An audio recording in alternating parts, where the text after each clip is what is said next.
Mirë se vini në kanalin ton, mos harroni të bëni subscribe dhe të klikoni si përzieles për të marrë njoftimet më të reja.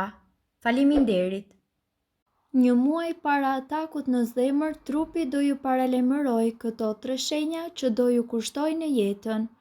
Sëmundjet e zemrës janë nga sëmundjet më të përhapura në vendin tonë. Sëmundjet kardiovaskulare janë shkaktar të shumë sëmundjeve në botë. Ato përfshijnë edhe defektet e zemrës, aritminë dhe sëmundjet e arterieve tuaja koronare. Shëndeti i zemrës përmirësohet në qoftë se ne do të ushqehemi mirë, si edhe do të kryejmë sadopak aktivitete fizike. Megjithatë, ju duhet i vini veshin trupit tuaj i cili është në gjendje të japë edhe paralajmërime të një problemi me zemrën. Shtrëngimi në krahëror. Shtrëngimi në mes të kraharorit është gjithashtu një nga treguesit kryesor të problemeve me zemrën. Nëse keni dhimbje, bllokim apo shtrëngim jo në anë të kraharorit, por pikërisht në mes të tij, atëherë është koha që ju të bëni një vizitë tek mjeku juaj i zemrës për të kuptuar më shumë. Frymëmarrja. Sipas të dhënave, një tjetër shenjë paralajmëruese është pikërisht mungesa e frymëmarrjes. Nëse zemra nuk furnizohet mjaftueshëm me oksigjen, atëherë juve do t'ju duket sikur ju mungon ajri. Nëse jeni duke ecur apo ngjitur shkallë dhe ndjeni një lodhje të pakuptueshme që ju pengon, atëherë kjo mund të jetë një shenjë paralajmëruese e problemeve me zemrën. Rrahje të çrregullta të zemrës. A e keni përjetuar ndonjëherë ndjesinë sikur zemra mund t'ju dal nga kraharori, po ndjesinë e zemrës që sikur rresht sërrauri për 1 sekond?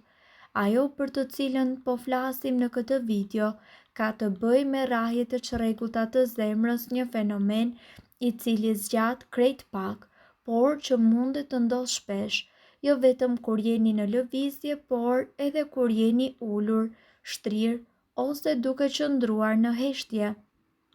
Ky çrregullim i rrahjeve të zemrës është një shenjë e problemeve me zemrën, ndaj vizita tek mjeku është e rekomandueshme. Humbja e ndjenjave. Ka raste kur njeriu humb ndjenjat apo siç thuhet i bie të fikt, në mënyrë të pashpjegueshme dhe pa shkak të mirëfillt. Humbja e pashpjegueshme e ndjenjave ka të bëjë me probleme të ndryshme, por një nga më kryesorët ka pikërisht lidhje me zemrën. Nëse kuptoni që keni këto simptoma, këshillohet që ju të kryeni një vizitë sa më parë tek mjeku juaj. Sëmundjet e zemrës janë shkaktari numër 1 i burrave dhe grave në shumicën e vendeve të botës për humbjen e jetës në mënyrë të pashpjegueshme. Shumë njerëz tregohen neglizhent ndaj simptomave që shfaqen, por ka edhe rastet kur problemet nuk janë edhe aq të dukshme. Veçanërisht kujdes duhet të tregojnë personat mbi 65 vjeç. Gjithashtu të kujdesshëm duhet të jenë edhe personat të cilët kanë sasi të lartë të kolesterolit në gjak, tension të lartë, obezitet, duhanpirësit, diabetikët dhe ata që kanë predispozicion familjar të sëmundjeve të zemrës. Për këtë arsye, ne këtu do t'ju tregojmë simptomat për të dalluar një sulm të mundshëm kardiak. Ankth. Një atak në zemër. Goditje në zemër mundet që të shkaktojë ankth intensiv ose një frikë e pashpjegueshme nga vdekja. Gjithashtu, të mbijetuarit të një ataku në zemër shpesh flasin se ata kanë përjetuar tërësisht ndjesinë e dënimit të pashmangshëm. Dhimbje në gjoks. Dhimbja në gjoks është një nga simptomat më klasike të atakut në zemër. Jo tek të gjithë personat mund të ndodhë një dhimbje e tillë, ashtu siç jo çdo dhimbje lidhet me atakun në zemër, sepse ka mjaft arsye të tjera, si për shembull problemet muskulare, mushkrit dhe ezofagu e të tjerë. Për të dalluar nëse është vërtet një simptom e cila lidhet me zemrën, Dhimbjet ndihen në qendër të gjoksit ose pak më majtas, disa herë edhe në krahun e majt dhe shpatulla. Ndodh që disa, më shumë femrat, të kenë edhe ndjesinë e djegjes në gjoks dhe për këtë arsye shumë persona mendojnë se kanë probleme me stomakun. Kolla. Kolla e vazhdueshme dhe një frymëmarrje e vështirë gjithashtu munden që të jenë simptoma të insuficiencës kardiake, si rezultat i akumulimit të lëngjeve në muskëri. Në disa raste, persona të cilët janë të prirur për atak kardiak nxjerrin atë me anë të kollës, gëlbaza të përgjakura. Marrje mendsh. Sëmundjet e zemrës gjithashtu munden që të shkaktojnë edhe humbje të ndjenjave. Shkaktare mund të jenë aritmitë e zemrës. Lodhje, sidomos tek gratë, një lodhje jo e zakonshme ndodh para një sulmi të mundshëm kardiak. Sigurisht që lodhje të tilla mund të mos kenë as pak lidhje me zemrën, por nëse diçka juve ju duket ndryshe nga herët e tjera dhe keni një predispozicion për sëmundje të zemrës, kjo është një simptom e cila nuk duhet kurrësesi që të neglizhohet. Duhet të drejtoheni tek mjeku i familjes sa më shpejt të jetë mundur. Të përzierja ose mungesë oreksi. Ndodh shpesh që gjatë një ataku në zemër persona të kenë përzierje barku dhe të villa. Fryrja e barkut e lidhur me insuficiencën kardiake, lodhje e skajshme e zemrës ndikojnë gjithashtu në mungesën e oreksit dhe nga anët e tjera mund të keni edhe dhimbje në pjesë të ndryshme të trupit.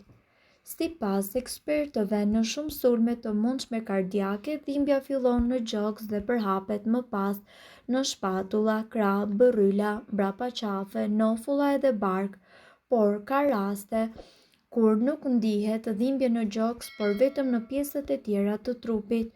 Në këtë raste, muskujt kryesisht kanë dhimbje në krahun e majt, insuficiencë kardiake deri në vdekje të papritur.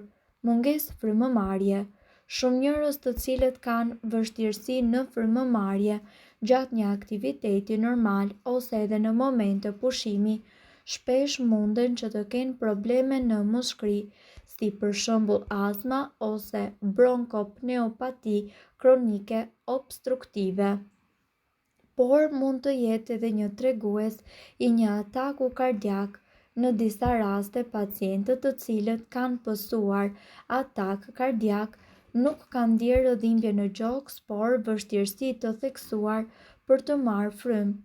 Në raste të tjera, këto simptoma shoqërohen gjithashtu me njëra tjetrën edhe duke shkaktuar vështirësi në frymëmarrje e cila ndodh para dhimbjes së gjoksit. Fryrje.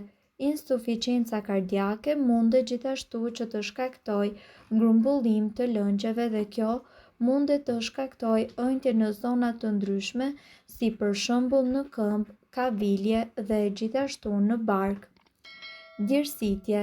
Të mbushesh me djersë të ftohta është gjithashtu një simptom e atakut në zemër.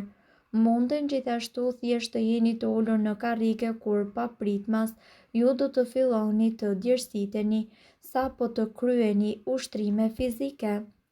Dobësi. Sipas ekspertëve, në ditët e fundit që paraprin një atak të mundshëm kardiak, por njëkohësisht edhe gjatë tij, shumë pacientë e kanë ndjesinë e pafuqisë. Shpesh këta persona dhe mbajtja e një letre në dorë është tepër e pamundur. Mirë po duhet të dini, informacionet në këtë video kanë për qëllim të plotësojnë dhe të mos zëvendësojnë këshillat e mjekut tuaj dhe nuk kanë për qëllim të mbulojnë të gjitha përdorimet e mundshme, masat paraprake, ndërveprimet ose efektet negative. Informacionet në këtë video mund të mos i përshtaten rrethanave tuaja shëndetësore, prandaj para përdorimit konsultohuni me mjekun tuaj.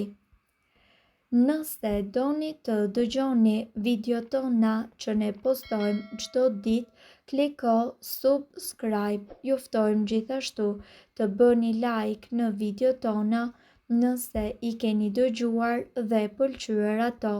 Faleminderit që e pat videon ton.